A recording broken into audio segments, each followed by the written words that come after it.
So Alexander Pushkin, 1799 to 1837, is Russia's national poet.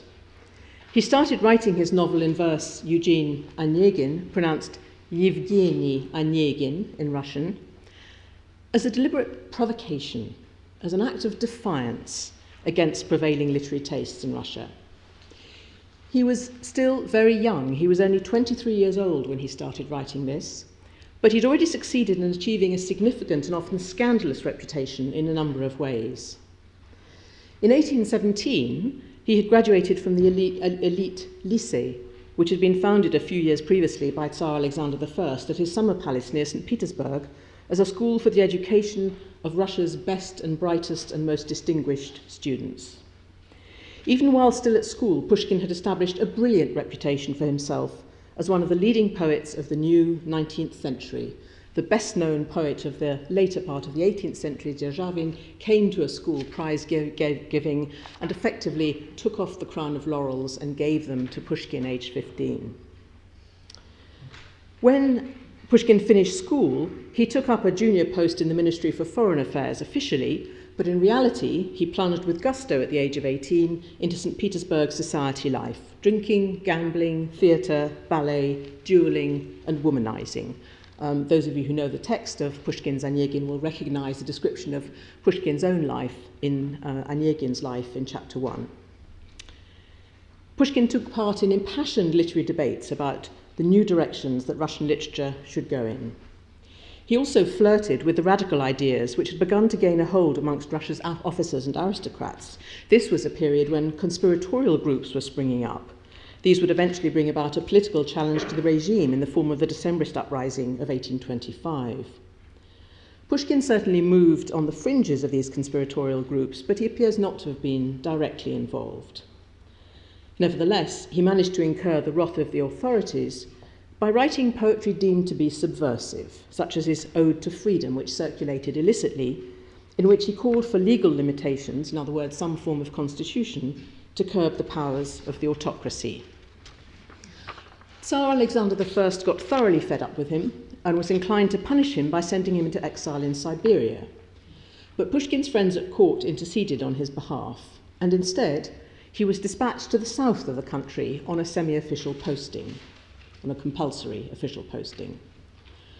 What that actually meant was that since shortly after his 21st birthday in the summer of 1820, he had been forbidden to live in either Moscow or St. Petersburg. He was confined to the south of Russia, and we need to remember that if you're living in Odessa, that means you're over 700 miles from Moscow and over 1,000 miles from St. Petersburg. It is a very, very long way away. So he was cut off from his friends and also from all the political and literary gossip. He now had to wait for letters from fellow writers to arrive or for copies of literary journals to reach him, always with some delay, if he was going to keep up with latest developments on the literary scene. Eugene Onegin, which he began in Odessa in the spring of 1823, was published over a very long period of time, over 8 years, in separate chapters as he completed them. And so it represents his ongoing contribution to the literary debates of his day. He had time for people to respond to the earlier chapters before he drafted the later chapters. Some critics have identified features of the text which align it with the tradition of the 18th century epistolary novel. But maybe the most important way in which the novel has epistolary significance is simply that every time Pushkin posted a chapter from Odessa back to St. Petersburg, it was like writing a long letter to all his literary friends. It was a letter in verse, if you like. So these were bravura pieces of writing. They were intended to make sure that he was not forgotten during his long absence. He was only pardoned and allowed to return to the capital cities in 1826. He had spent 6 years in exile from the capitals. The final lines of chapter 1 of Eugene Onegin exhort his newborn creation to set off for the banks of the river Neva in St. Petersburg to earn him the fruits of fame, even if that meant creating a scandal. So these first chapters of Eugene Onegin were designed to offer an intriguing story which would amuse his friends and also sell well to a wider public. Furthermore, he wanted to astonish everyone by overthrowing all prevailing literary conventions regarding the novel, And he wanted to contribute to critical debates about current literature and its future directions. Indeed, one feature of the text which makes it, particularly for a modern-day readership, even in Russia, slightly obscure in places, is that it's saturated with quotations from contemporary, recently published poems, references to poet friends of his, whom he then suddenly inserts into the dramatic action as though they were either fictional characters or the fictional characters belonged to the real world. So he's always playing around with debates about most recent poem by Vyazemsky or other poets of his circle. The censors were a bit dubious about this strange text when it first came in front of them, and it indeed took until February 1825 for the first chapter to appear in print, so 2 years after its writing. When we try and understand what this novel was at the time, we have to remember that Russian literature was effectively in its infancy at this point. It's been estimated that 90% of prose works published in Russia during the 1790s were works translated from other languages. In other words, there simply wasn't a homegrown tradition of writing prose. There had been no truly significant novels written in the Russian language before Pushkin. Literacy was still confined to a tiny proportion of the population, deeply polarized as it was between landowners and serfs.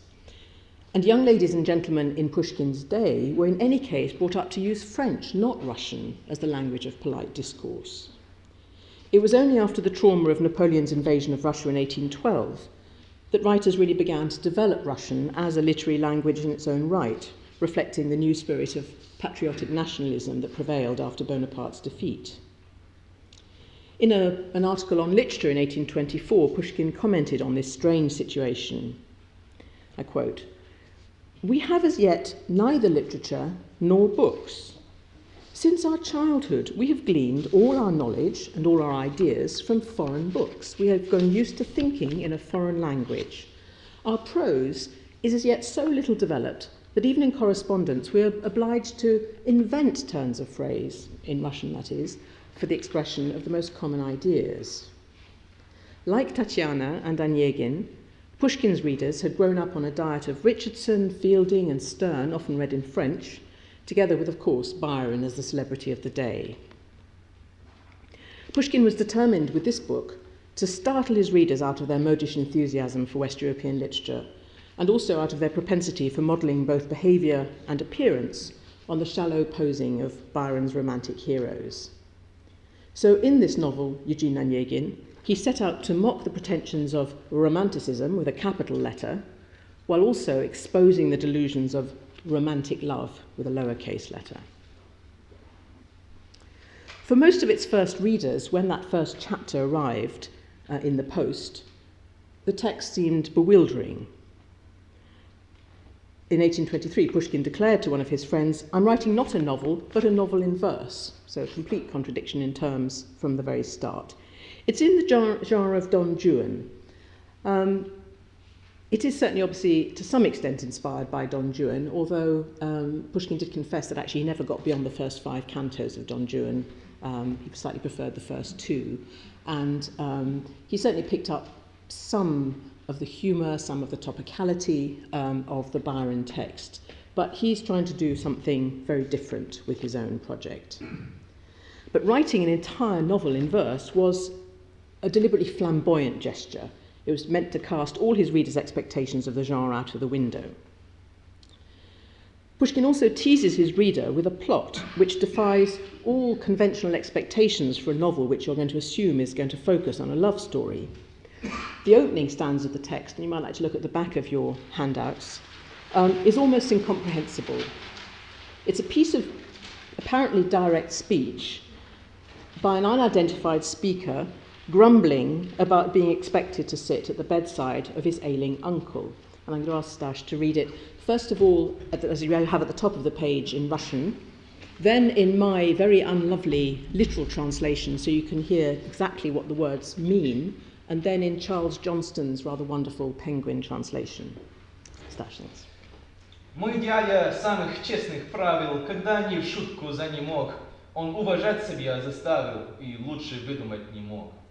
Его пример другим наука, но, боже мой, какая скука с больным сидеть и день, и ночь, не отходя ни шагу прочь. Какое низкое коварство полуживого забавлять, ему подушки поправлять, печально подносить лекарства, вздыхать и думать про себя, когда же черт возьмет тебя. And then the word-for-word translation. My uncle, of the most honourable principles, when he fell ill for real, he obliged people to show respect and could think up nothing better. His example is a lesson to others, but my God, what a bore to sit with an invalid night and day, not going so much as a step away. What base duplicity to amuse a man who's half alive, to plump up his pillows, sadly to bring his medicine, to sigh, and to be thinking to oneself, when will the devil carry you off? And then a much more elegant version by Charles Johnston. My uncle, high ideals inspire him, but when past joking he fell sick, he really forced one to admire him and never played a shrewder trick. Let others learn from his example, but God, how deadly dull to sample sick-room attendants night and day, and never stir a foot away. And the sly baseness fit to throttle of entertaining the half-dead. One smooths the pillows down in bed and glumly serves the medicine bottle, and sighs and asks oneself all through, when will the devil come for you? Thank you.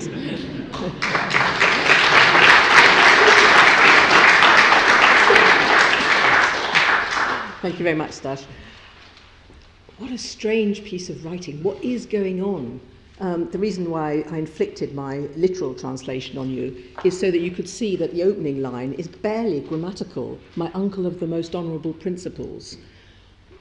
It doesn't even make sense. And why is it in inverted commas? Who's speaking? Who is this unpleasant person? Is it a piece of direct speech or is it an internal monologue? What is the background to this whole plot? As ever, Pushkin is playing a literary game for the benefit of his literary friends, who would recognise that that first line is actually borrowed from something that he had heard read aloud just before he was sent into exile in 1819. Russia has an equivalent of La Fontaine, who's a man called Krylov, and he wrote a piece about the donkey and the peasant who gets his donkey to work his vegetable garden, with the net result that the vegetable garden gets trampled to bits. And in the course of that fable, there is a line, "Осёл был самых честных правил." My donkey was of the most honourable principles, but Pushkin takes away even the verb "was" and leaves us with this completely incomprehensible beginning to a text. So you as a reader, you open the first page, you think it's going to be a novel. What? It's in verse. What does this all mean? Who is this person? What's the plot? Where are we going? Very difficult to work out from here just what's going on. You also have, and I've tried to replicate that in my literal translation, that rather slangy phrase in line 2, for real, past joking is better put than Charles Johnston. The exclamation, "Oh my God, what a bore," not the kind of language that we've seen in much literature, certainly in Russian up until then, and then the exclamation, the very irreverent exclamation at the end, imploring the devil to carry the old man off.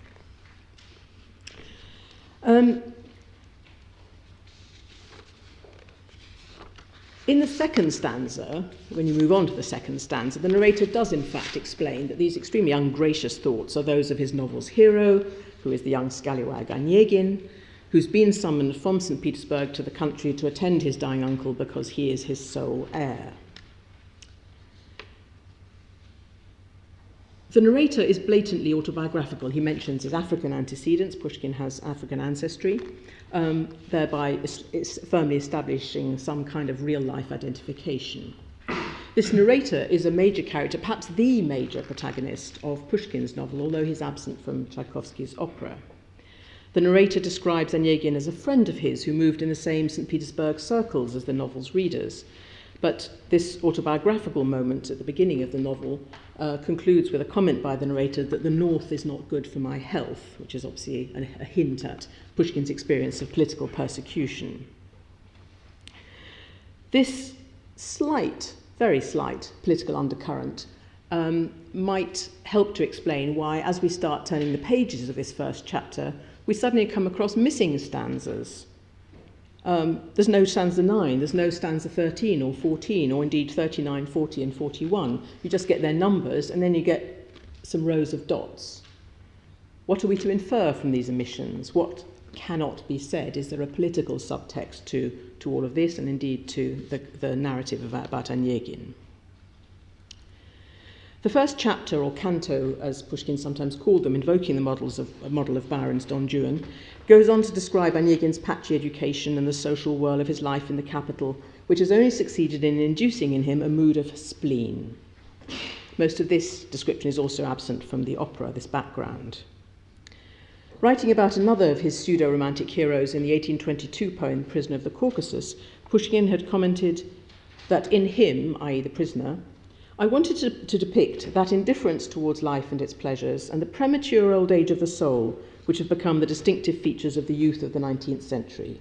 And this seems to be what he wants to achieve with his portrayal of Onegin as well. If you glance back at the remaining picture on the front of your handout, the narrator describes the two of them, in other words, himself and Onegin, leaning together against the granite of the embankment of the Neva during the White Nights of Summer in St. Petersburg. And there's a little comment on the bottom of the page in his letter to his brother. He had made this sketch. Here's a little picture for Eugene Onegin. Find an artist with a skillful and rapid pencil. If the picture's a different one, have everything in the same position. The same scene, do you hear? I absolutely must have that. And it seems to be Pushkin and Onegin leaning against the embankment. There's a boat in the background to make clear that it's the river, and the top left-hand corner has the spire of the Peter and Paul fortress, perhaps again just a slight evocation of the power system that threatens freedom of speech, but that may be an over-interpretation of that particular passage. But Pushkin was very clear about what he wanted, and this suggestion that he and Onegin had been friends complicates all the time in this very self-conscious text, the meta-literary games that the Pushkin is playing. The contradictory genre of this novel in verse was made even stranger by its innovative poetic form. For those who are interested, I've just jotted down alongside the Russian lines the rhyme scheme as it works, both there and also again in the Charles Johnston, who imitated it. These are 49 stanzas in iambic tetrameters, now known in Russian poetics as the Onegin stanza. Nabokov, who wrote extensively about Onegin and made a very strange translation of it, suggests that this form, loosely based on a sonnet, was partly inspired by certain passages in the fables of La Fontaine, and shows how the Onegin stanza almost always places particular emphasis in the first quatrain and the final couplet. Another characteristic of the Onegin stanza is very frequent use of enjambment, which both within stanzas and across stanzas, which helps to lend the form its very relaxed and conversational, almost prose-like qualities. And that's the next thing that I want to perhaps draw to your attention, because this novel in verse aspires in some respects to being a prose work, to being like a novel, even though there hadn't been any Russian novels. Pushkin had proclaimed a couple of years previously that prose should learn to throw aside florid metaphors and similes. Instead, he proclaims that the chief virtues of prose should be accuracy and brevity, tochnost и краткость.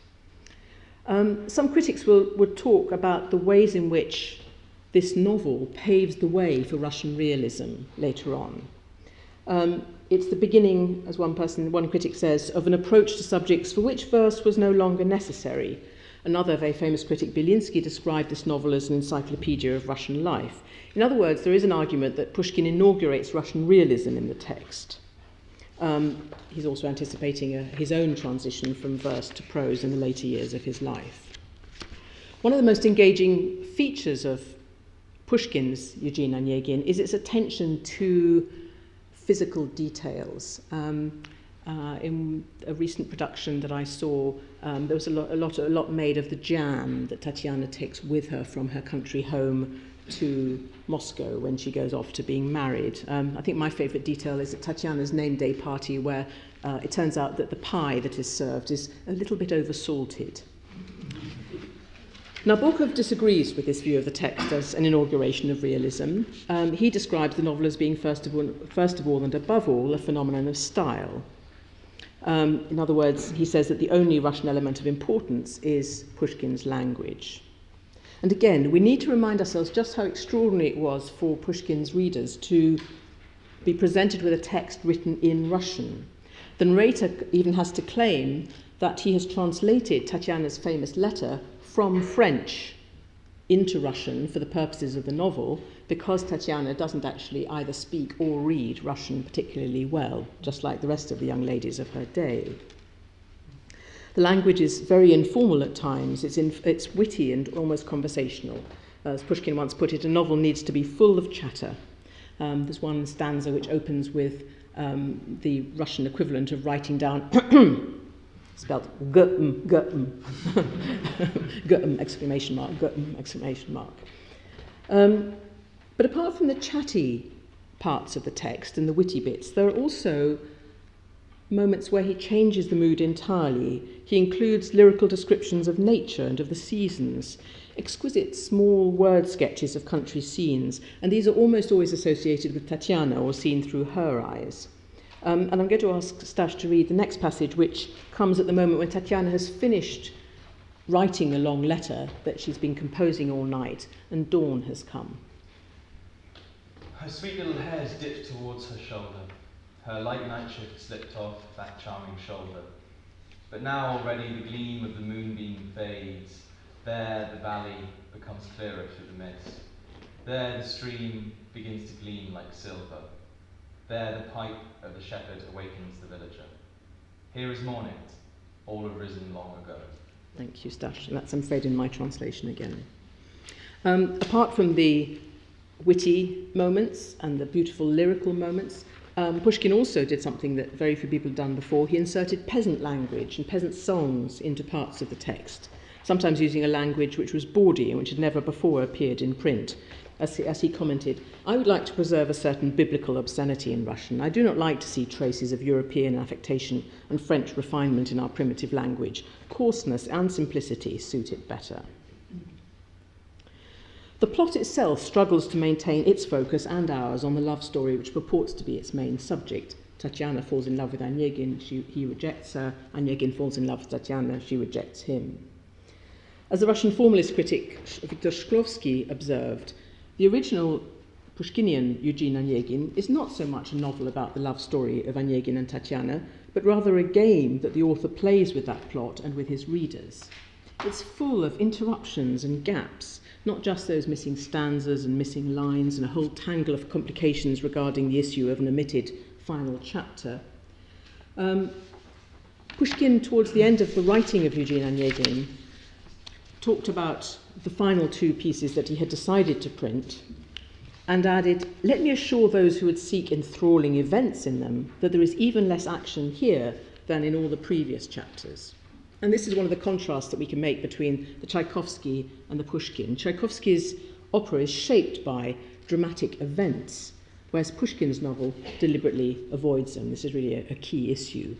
The drama of Tatiana's emotional life in the novel is instead captured by a lengthy prophetic dream she has, populated by talking animals from Russian folklore, in which she foresees the killing of Lenski by Onegin. That's not present in the opera, of course.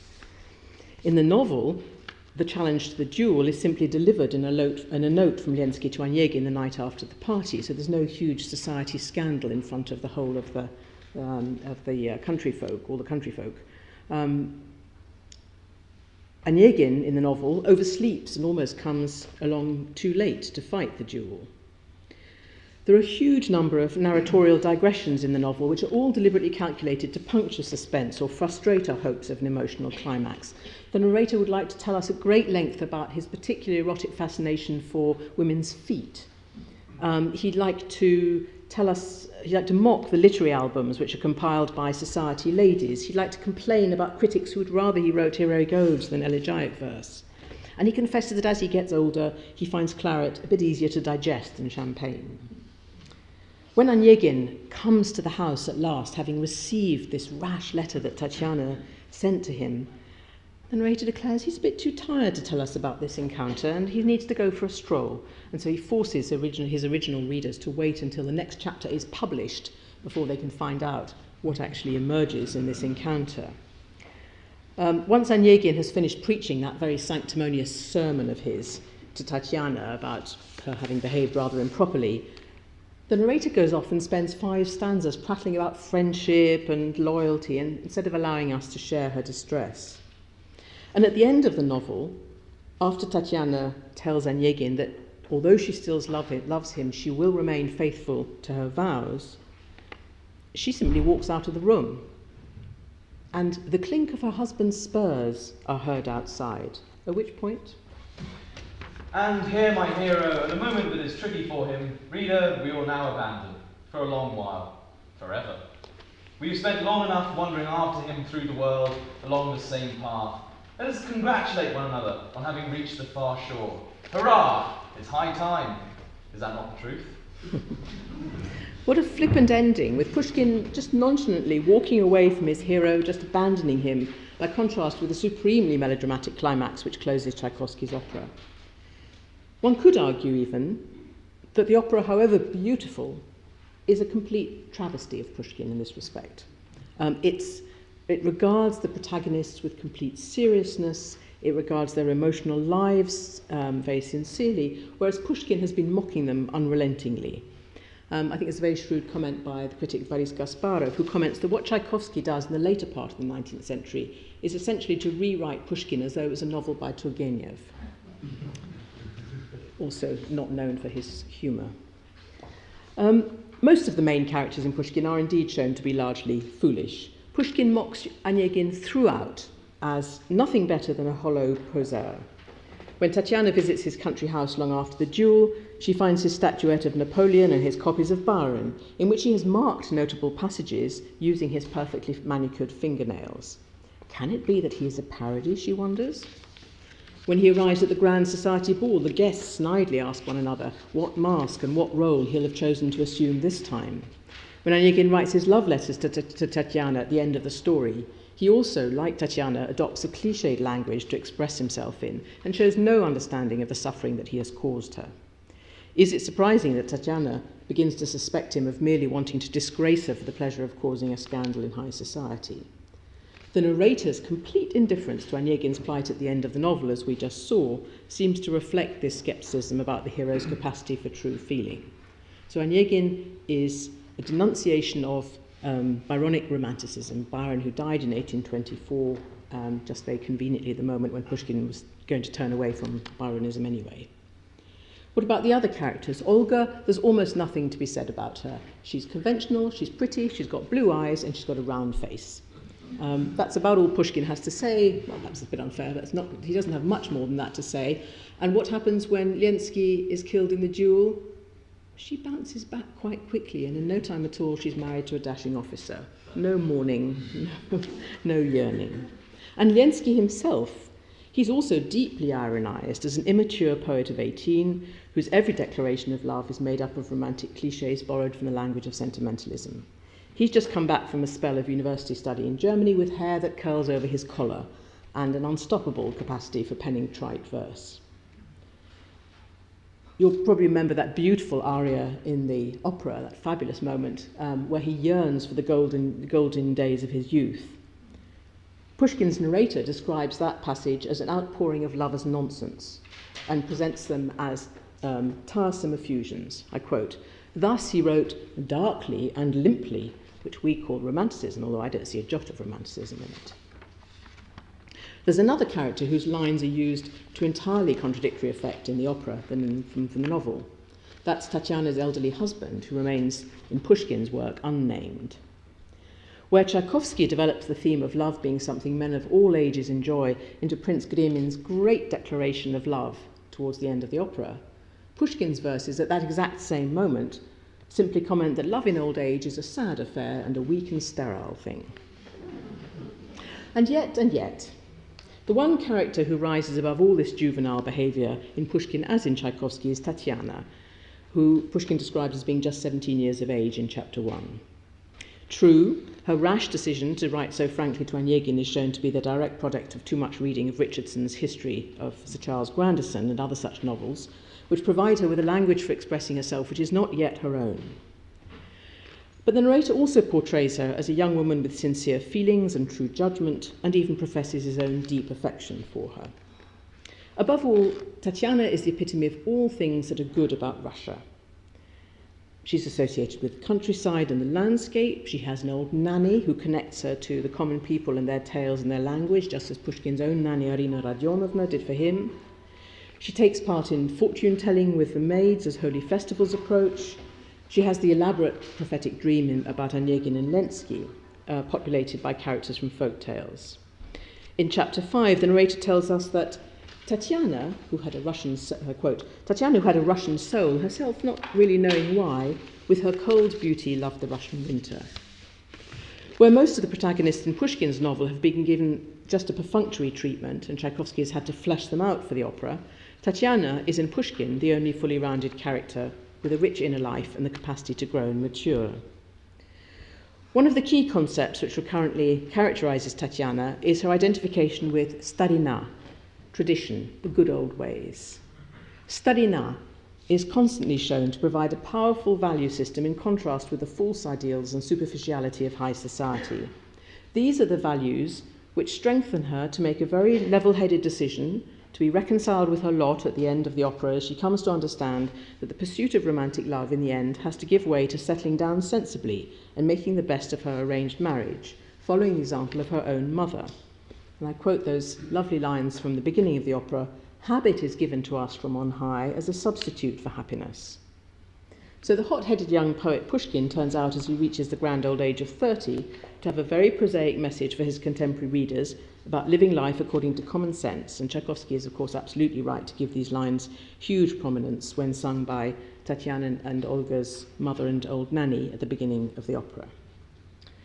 One final suggestion for you, if you'd like to get a real sense of what it must have felt like to read Eugene Onegin as its chapters were published serially in the 1820s and early 1830s. This book written in an extraordinary format by a very young man for a largely youthful audience who would relish a portrayal of modern-day society, full of witty details and topical references. I didn't bring it, thanks.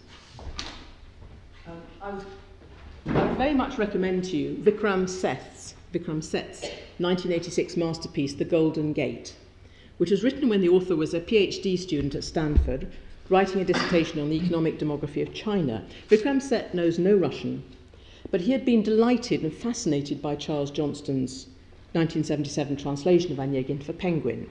And so he embarked on what Gore Vidal called the Great Californian Novel, tracing complex relationships, both heterosexual and homosexual, amongst a group of friends against the background of emergent environmental and pacifist concerns in the 1980s. Remarkably, Vikram Seth's entire novel, some 300 pages long, is written in the Onegin stanza. And so here to finish are two examples of stanzas from Vikram Seth's work, reflecting his humorous writing as well as his Pushkinian gift for evoking the beauties of nature. The first passage comes in chapter 2 of Golden Gate. The sculptor Janet has just finished feeding her two cats, Cuff and Link, and she's settled down, it's the theme of the evening, she settles down to compose a personal ad on behalf of one of her friends, John, who doesn't actually know that she's doing this. So this is this passage. So the passage starts with a reference to these cats. Sated with requisite nutrition, they eye her milk and Weetabix as she reads out her composition. Young, handsome yuppie, 26. Straightforward, sociable, but lonely. Cannot believe that he's the only well-rounded and well-meaning square lusting for love. If you, out there, are friendly, female, under 30, impulsive, fit and fun, let's meet. Be rash, box, come off that sheet. It's only been typed and now it's dirty.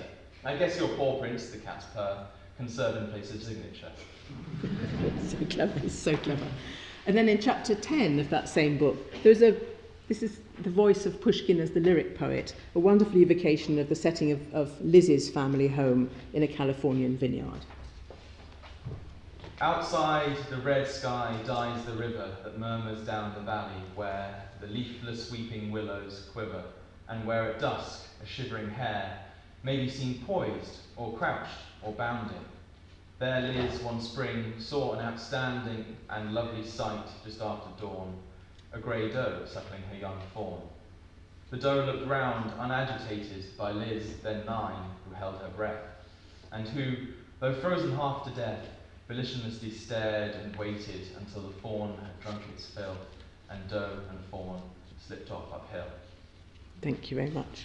Pushkin's extraordinary novel had encompassed this same range, from the flippantly witty to the delicately lyrical. Tchaikovsky foregrounds the lyrical at the expense of the sardonic humour in order to create the wonderful opera Onegin, betraying one part of Pushkin's project even while he preserved its essential messages. Is it simultaneously a travesty and a triumph? I'm going to hand over now to Philip Bullock to talk to you about that question and that work. Thank you very much.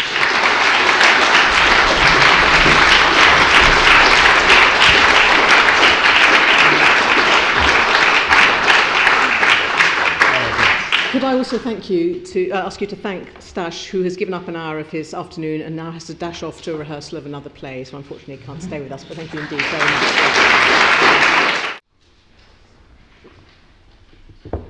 Well, thank you, Julie, for that wonderful introduction to the ways in which Pushkin's Eugene Onegin plays with the literary genres of the early 19th century, the expectations of its readership then and now. Pushkin was, of course, most famous at this time, at least, as a lyric poet, but he then became one of the first authors to explore the possibility of prose in Russian. And as a novel in verse, Onegin seems to bridge these worlds, fusing a novel's interest in narrative and society with all of the interiority and emotion that we associate with lyric poetry. It looks back to the 18th century, particularly the epistolary novel, but was, as Julie said, taken up by critics who saw it as the foundational document of what was to become Russian realism. Bielinski's description of it, perhaps, as an encyclopedia of Russian life.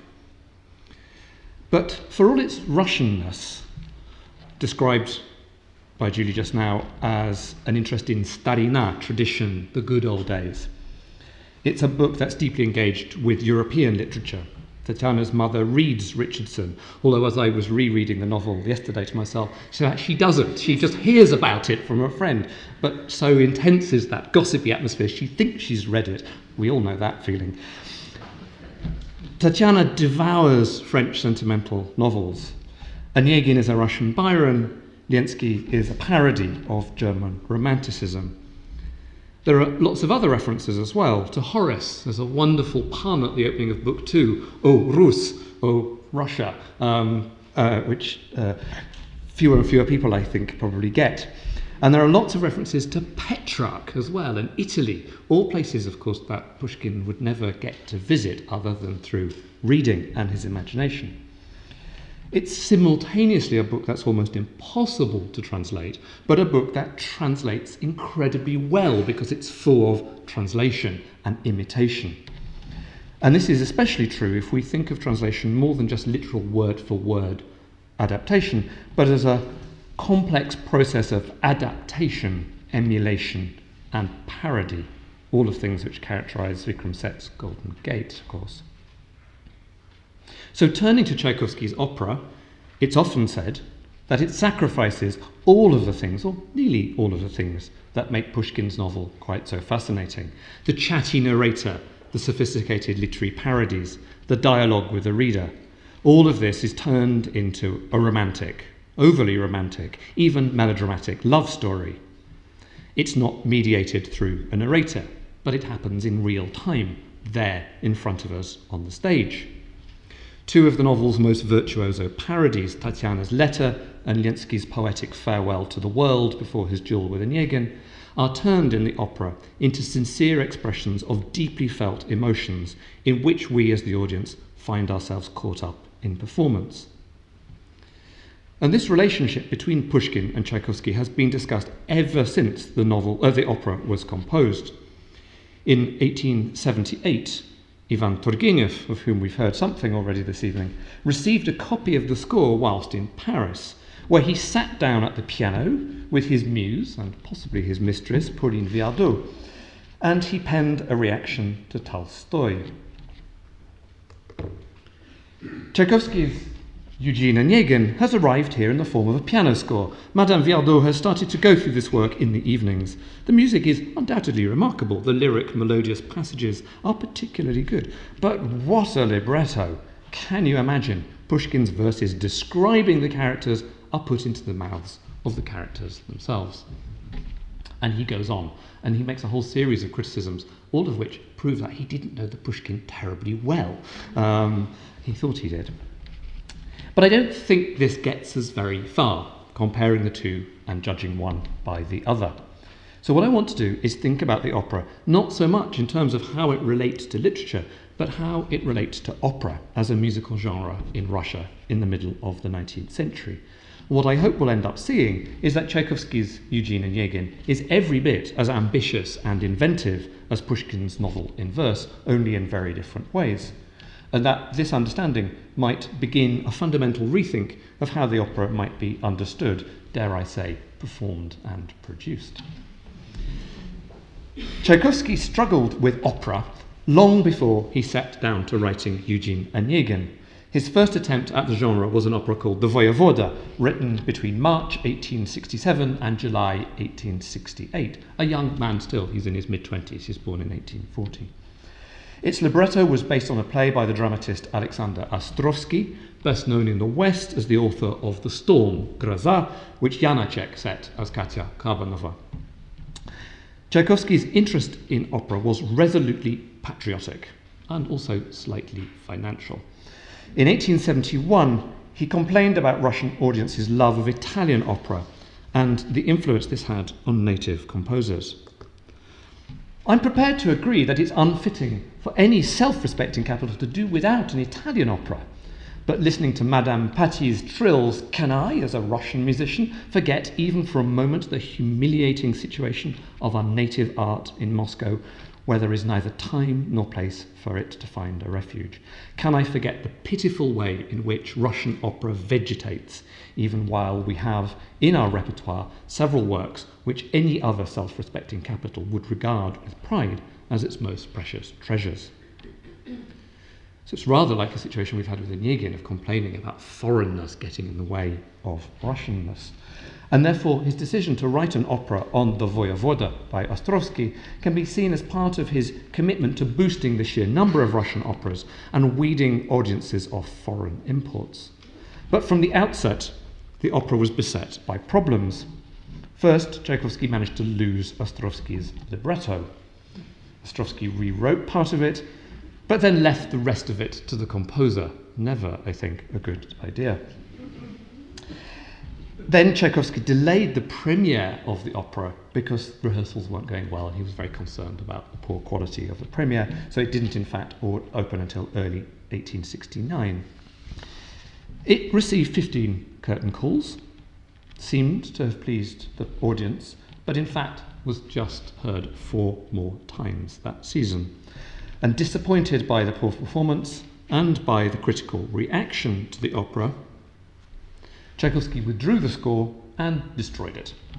We hear bits of it in subsequent works. The music was too good to be thrown away, but we don't have the opera anymore. Subsequent attempts were barely more successful.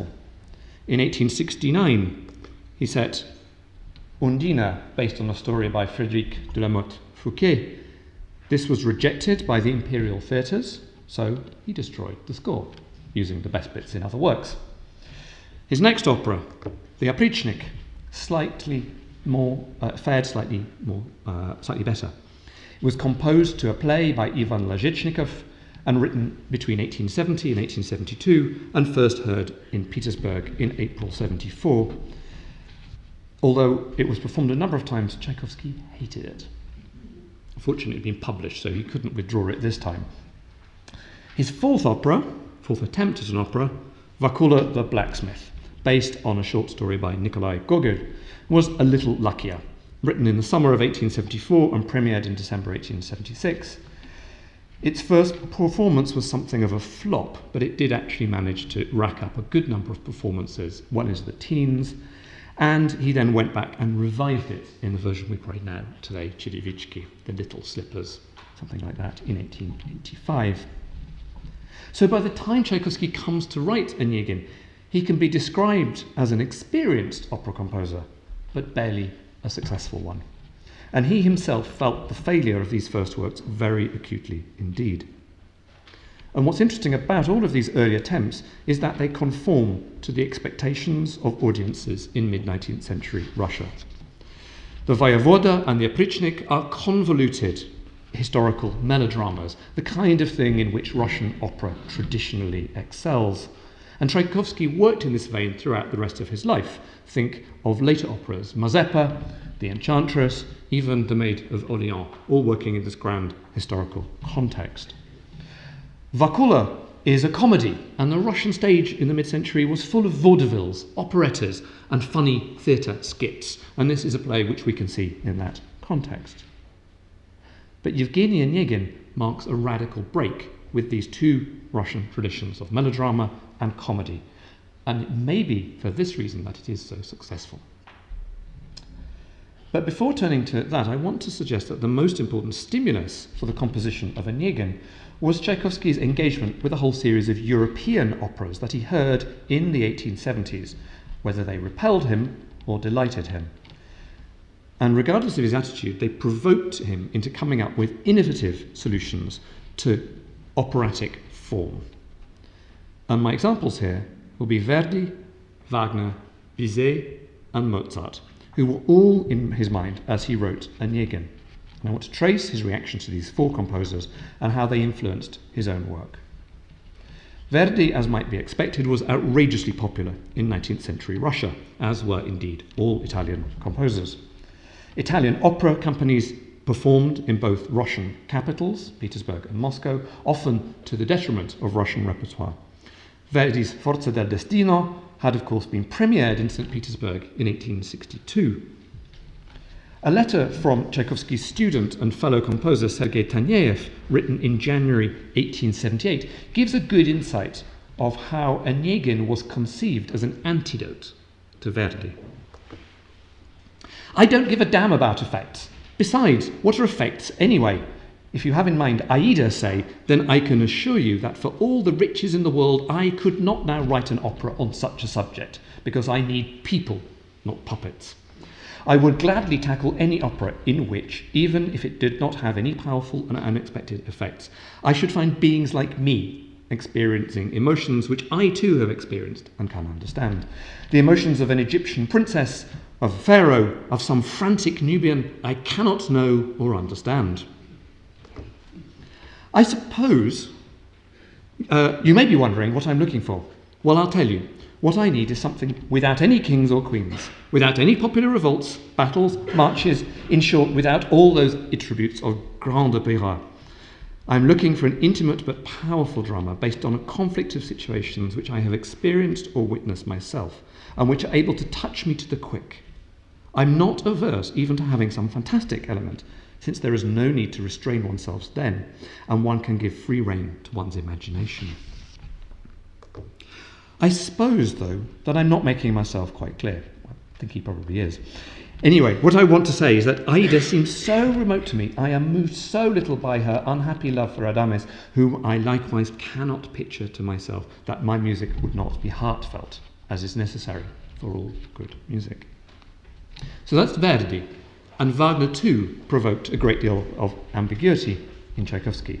He'd heard a number of his works in concert performances in the 1860s, including those conducted by Wagner himself when he visited Russia in 1863. But his most significant encounter with Wagner came in summer 1876, when Tchaikovsky was dispatched as a newspaper reporter to cover the opening Bayreuth Festival. Now, Tchaikovsky's reactions are too complicated to go into detail, but in broad outline, he recognized Wagner's skill as a composer of orchestral music, but thoroughly disliked his handling of dramatic form. Maybe the Nibelungen is a very great work, but it is probable that there has never before been anything more boring and tedious than this rigmarole. Agreed. The accumulation of the most complicated and refined harmonies, the colourlessness of everything that is sung on the stage, the endlessly long dialogues, the total darkness in the theatre. Remember, of course, this is a time when theatres were still illuminated, and Wagner's radical invention was to have the audience in darkness. The absence of anything interesting and poetic in the plot, All of this exhausts one's nerves to the utmost degree. So Verdi and Wagner left Tchaikovsky underwhelmed, but Bizet delighted him. He first encountered Carmen soon after its premiere in Paris in 1875, when a friend sent him a copy of the score, and many years later, Tchaikovsky's brother, Modeste, recalled the powerful impression it made upon him. Never before had a work of contemporary music so captivated our composer. He was in a state of utter ecstasy over the bold and original beauties of both the libretto and music. From this moment on, it was easy to predict that for the subject of his next opera, Pyotr Ilyich would not choose a story about kings or gods or cardboard boyars, but something as close to life and as close to us as the sad story of Don José's love. So when Tchaikovsky found himself in Paris in early 1876, he was keen to hear Carmen live for himself, and his first impressions of reading the score were amply confirmed. And we see a number of statements that he made in letters and elsewhere in the coming years that corroborate this excitement. And remember, of course, this is exactly when he's working on Eugene Onegin, 1877, 1878. And we can understand the fascination that Bizet held for him. So early 1878, he wrote to his patron, Nadezhda von Meck, "It is music without pretension to depth, but so charming in its simplicity, so lively, so sincere, that, rather than invented, that I have almost learnt the whole opera by heart from beginning to end." In 1880, slightly after the composition of Onegin, he drafted an article on Bizet that in the end he didn't ever publish. "Suddenly a Frenchman turns up, whom I do not hesitate to call a genius, and in whom all those poignant and spicy effects are not made up, but rather pour out in a free-flowing stream, flattering the ear, but at the same time also moving and affecting. He has given us a paragon of that element in art which can be described as prettiness, le joli. Bizet is an artist who pays tribute to the corrupting tastes of his age, but who is nonetheless imbued with true, genuine feeling and inspiration." And one thing I think we can do is apply the statements that Tchaikovsky made about Carmen to the way he thought about Onegin, the emphasis on genuine feeling, inspiration, even le joli, simplicity, charm, and sincerity. His commitment was to a form of opera that was simple, unaffected, moving, direct, without artifice, and it was without the kind of pretension that he spotted in Verdi and Wagner. So what about Mozart? Well, we know that Mozart was Tchaikovsky's favourite composer. He adored Don Giovanni above all other works, and in 1875 translated Le Notti di Figaro into Russian for a student performance at the Moscow Conservatory. He wrote to Taneyev about a performance of Figaro he attended in Paris in 1883. "My God, how divinely beautiful this music is in its unassuming simplicity." But can we really think of Onegin as a Mozartian opera? That honour really belongs to Tchaikovsky's Queen of Spades, which includes an entire Rococo intermezzo that borrows Tchaikovsky's music. It's often even been claimed that Pushkin would have been much better set to music by the composer of Così fan tutte, who would surely have caught all of the irony, polish, wit, and grace, if only we could have kept Mozart around long enough to make that happen. But even if we don't hear any direct allusions to Mozart in Eugene Onegin, I think we do at least need to remember that Tchaikovsky always held him up as the acme of what opera should and could achieve. And despite their evident stylistic differences, there is always a strong affinity between Tchaikovsky and Mozart. One of Tchaikovsky's key terms of approval was прелесть, a Russian word meaning charm, delight, le joli, as he found in Bizet. And it's a charm that he always found in Mozart and that he strove for in all of his works, in one way or another. So thinking about Mozart leads me to my next point, which is about anachronism and time travelling. One of the reasons, as Julie's already mentioned, that Tchaikovsky's Onegin cannot possibly do the things that Pushkin's does was to do with the artistic culture in which both works were written.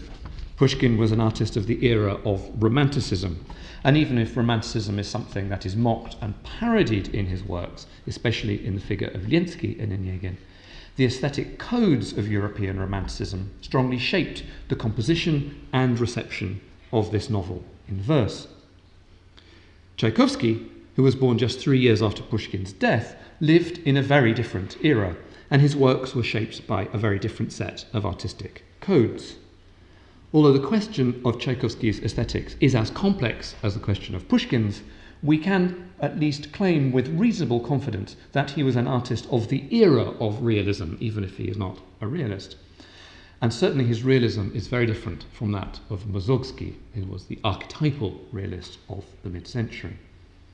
And so in 1891, we find Tchaikovsky writing to a friend and describing his own artistic outlook in these terms. I think that I am really endowed with the ability to express truthfully, honestly, and straightforwardly through music those feelings, moods, and images which a text awakens in me. In this sense, I am a realist and a deeply Russian person. And I think this statement gives a clue to what happened in the composition of the operatic version of Eugene Onegin. Pushkin's novel is not just translated from the page to the stage, but from Romanticism to realism. Tchaikovsky revered, with some equivocation, Tolstoy, and the two men met in December 1876. It wasn't actually a terribly successful meeting. Tchaikovsky didn't care for the folk songs that Tolstoy had rather inaccurately described, and he certainly didn't like Tolstoy's dislike of opera. Those of you who know War and Peace, there's an important set piece in which Natasha Rostova goes to the opera, and bad things happen to her as a result of going to the opera. Tolstoy tried to get Tchaikovsky never to write any more operas. Thank God he didn't listen. Tchaikovsky read Turgenev too, and was greatly drawn to his novels. And in a great what might have been of Russian music, Tchaikovsky even considered setting 2 of George Eliot's Scenes of Clerical Life. The characters of Tchaikovsky's Eugene Onegin cannot sound like the characters we encounter in Pushkin. Pushkin's Tatiana is a product of the 1820s, marked by the literary conventions of that decade and the decades that preceded it. But by the time that Tchaikovsky came to bring her alive on the opera stage, Russian literature had fallen in love with an entirely new set of heroines, penned by Herzen, Turgenev, Tolstoy, any number of less well-known realists. Likewise, Pushkin's Onegin was certainly a Byronic hero, parodied or otherwise, and literary scholars often consider him the prototypical superfluous man, talented, full of potential, but bored, cynical, destructive, and self-destructive. But this term was actually only coined much later, in fact invented by Turgenev in 1850. So when Tchaikovsky wrote his opera, his Onegin carried with him the legacy not just of Pushkin's novel, but a whole genealogy of intervening literary characters. Lermontov's Pechorin in A Hero of Our Time, Turgenev's Bazarov from Fathers and Children. Tchaikovsky could not write a Pushkinian opera because he couldn't unhear or unread the literature that had been produced in the meantime. All translations and adaptations are like this, apart from a very few that are exactly contemporary with the original work. Translations always carry a work from one genre to another, but they carry it from one language to another, and they carry it from one era to another too. And it's in the gaps between these that interesting things happen. But for all that, I think there are some lovely nods to Pushkin in Tchaikovsky's opera all the same, and these can help us think about genre. Take, for instance, Tatiana's letter scene. It's certainly one of the high points of the soprano repertoire, often sung in concert, always a moment we wait for in the opera, and it is something of a genius moment to have it so early in the opera, leaving much time for us to discover new things thereafter. But Tchaikovsky really disapproved of the habit of performing the letter scene independently. Couldn't quite stop it, but tried to discourage it. And if we look more closely at the musical language of the letter scene, we'll find that it is not an extended dramatic scena, Isolde's Liebestod. It is actually made up of 4 individual numbers, artlessly stitched together so that an audience can barely spot the joins. And each of these individual subsections of the letter scene are modelled on parlour songs, the kind of things that the young Tatiana would herself have played, sung and heard in the salon environment that was characteristic of the Russian gentry in the first half of the 19th century. The kind of thing that Pushkin's near contemporary Mikhail Glinka excelled at.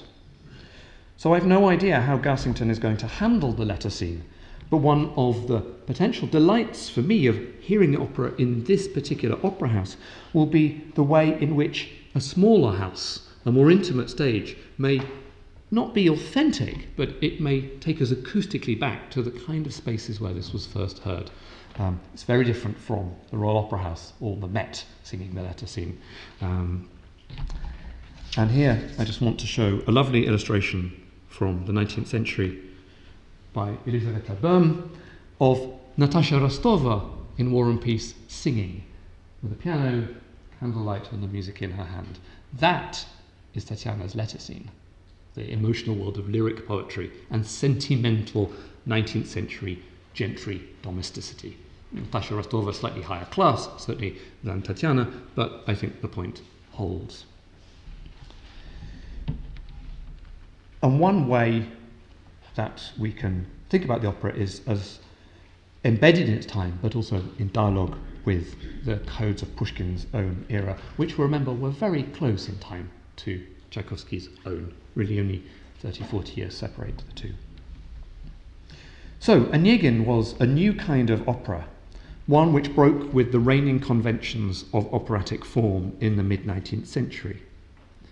Infuriated by Verdi and Wagner, delighted by Bizet and Mozart, Tchaikovsky tried to find his own voice by breaking free from the conventions of contemporary audiences. And in doing so, he created what would become recognized as his first great operatic masterpiece. When mulling over what to call this opera, he dithered.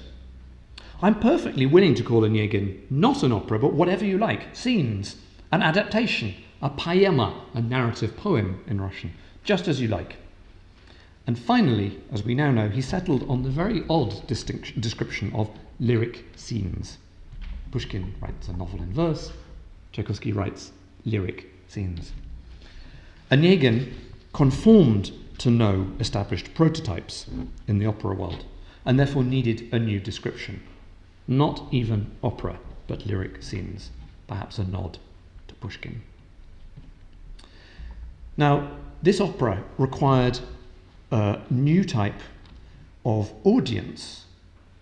And although we now think of Onegin as a masterpiece and as a classic, its journey to the stage was in fact slow and convoluted. It was in fact written with no commission or expectation of performance. He sat down to write it independently and spontaneously. And as he completed the opera, Tchaikovsky wrote to his publisher with what turned out to be a very prescient account of the work's fate.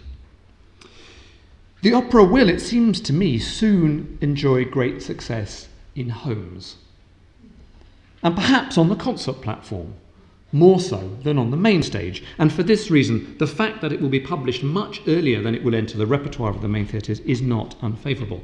Rather unusually, the score was published before it had been premiered, and not just the score, but a piano reduction and selected arias and extracts from it. Very strange to have an opera marketed before it's ever been staged. The success of this opera should begin from below and not from on high. That is to say, it is not the theatre that will make it well known to the public, but the opposite, that the public, having slowly become familiar with it, may fall in love with it, and then a theatre may stage the opera in order to satisfy the demands of the public. It's a genre-defying way of thinking about opera in the 19th century. And this was precisely what happened. Score was finished in 1878 and published soon in full orchestral score and piano reduction. But staged performances by professional theatres were slow in coming. And this was partly because Tchaikovsky himself hindered this process. What I need here is not the grand stage with its routine and conventionality, with its talentless directors and senseless, albeit luxurious productions, with its signalling machines instead of conductors. Are the two boys around?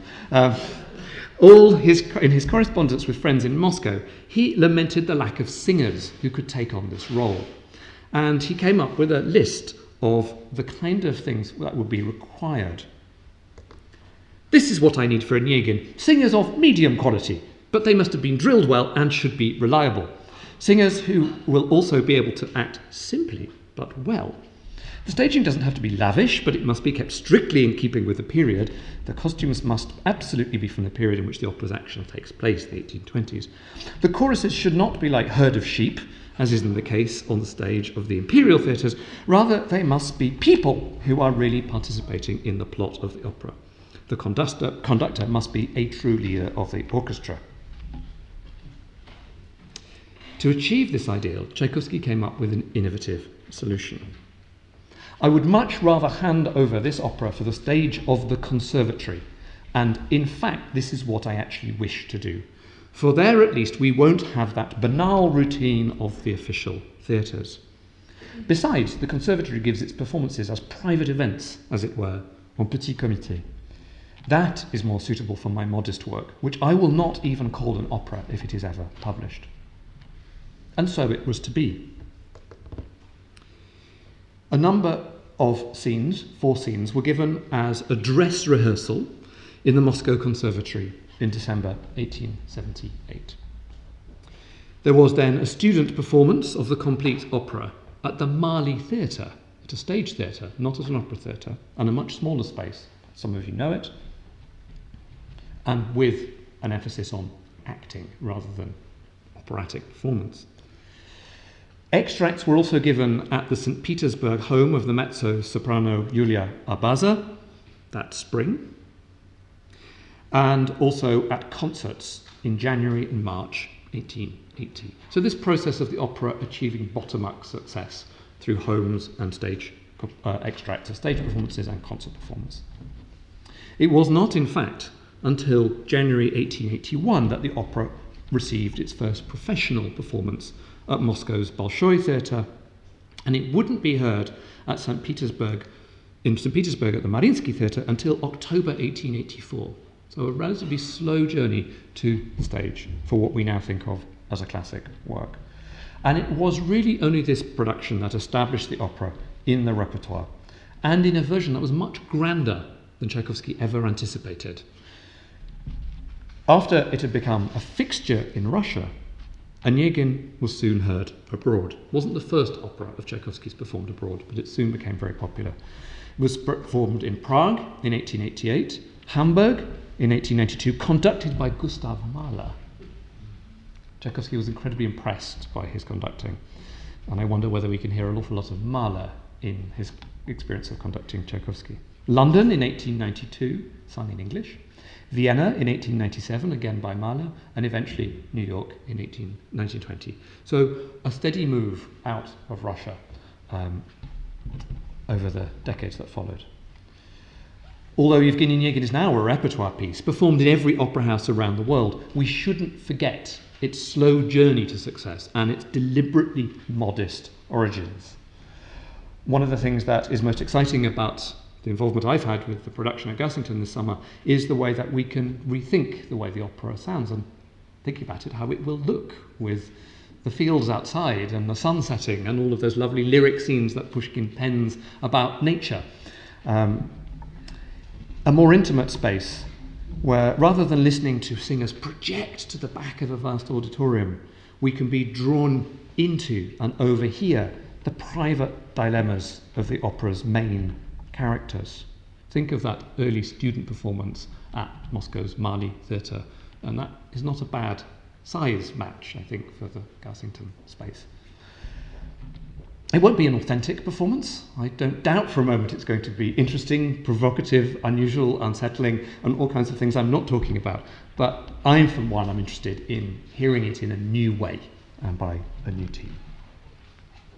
So what I've tried to do, in conclusion, is take a step back from biography and the context of the opera's composition. It is a wonderful story and one briefly worth repeating. It seems that Tchaikovsky was first inspired to think about an opera on Onegin when the idea was proposed to him by a friend, the opera singer Elizaveta Lavrovskaya, at a soiree in May 1877. It was an outlandish suggestion, but one that proved decisive. Tchaikovsky drafted a scenario almost immediately and completed the opera by January 1878. This timetable is impressive enough in its own right, May to January, but it's even more impressive when you remember that at this time Tchaikovsky met, married, and abandoned his wife, Antonina Milyukova, and underwent something of a nervous breakdown. And there's a strange sense of life imitating art here, of course, because Antonina had written to Tchaikovsky in the spring of 1877, expressing her love. Fearing to reject her, as Onegin does Tatiana, he rashly agreed to marry her, from which flowed all sorts of complications. So that's an interesting biographical parallel. But what I've wanted to do today is share with you some ideas that I've had that Tchaikovsky's interest in Onegin goes much wider than the biographical and the contingent and the immediate. But it's to do with an ongoing search in his life for a new way of thinking about opera in the mid-19th century. Very recently, Julie and I attended the new production of Boris Godunov at Covent Garden. And I was really struck by the fact that's an opera from 1869, and the version that was performed at Covent Garden was the first version that Boris that was made. It was revised for first performance in 1874. Now that is the radical opera of the mid-19th century, isn't it? Mussorgsky does with all the features that seem crucial to opera. No great roles for women in the first version. No great arias, no great dialogues. It's all speech. Speech like writing, deliberately unlyrical. Strange roles for the brooding crowd. It's also, of course, a very strange setting of a very odd play by Pushkin. But what I want to do is suggest that Tchaikovsky's Onegin is also a radical, inventive, genre-defining work that asks as much of us as viewers and listeners as Pushkin's original novel did of its readers. And I'm very much looking forward to seeing it, I think I can't remember the date, but in the summer, to see how my expectations and prejudices are undone by a whole new team. Thank you very much.